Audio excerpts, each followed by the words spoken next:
आणि बुलेटिनमध्ये आपल्या सगळ्यांचं पुन्हा एकदा स्वागत। एक मोठी बातमी समोर येते। संभाजीनगरमध्ये मराठा आंदोलकांना पोलिसांनी हटवले।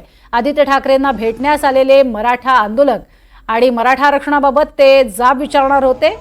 या संदर्भात आदित्य ठाकरेंना ते निवेदन देखील देणार होते, मात्र या सगळ्या मराठा आंदोलकांना पोलिसांनी हटवले। अधिक माहिती घेऊयात। मोहसिन शेख आमचे प्रतिनिधी आपल्या सोबत आहेत। मोहसिन, काय अधिक माहिती?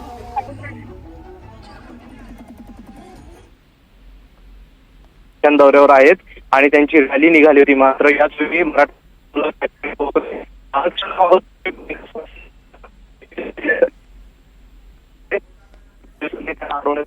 मोहसिन यांचा आवाज आपल्यापर्यंत पोहोचत नाहीये काही तांत्रिक कारणामुळे, मात्र आपण बघतोय हे सगळे कार्यकर्ते इथे जमलेले होते। त्यांना जाब विचारायचा होता, अर्थातच मराठा आरक्षणासंदर्भात तुमचं मत काय हे विचारण्यासाठी आपण बघतोय मराठा आंदोलक जे आहेत ते ठिकठिकाणी अशाच पद्धतीनं नेत्यांना भेटतायत। मात्र इथे या नेत्यांना भेटण्यापूर्वी आपण बघतोय आदित्य ठाकरेंना भेटण्यासाठी हे सगळेजण आलेले होते आणि घोषणाबाजी करत हे समोर येऊ लागले आणि त्याच वेळेला पोलिसांनी या सगळ्यांना बाजूला केलं।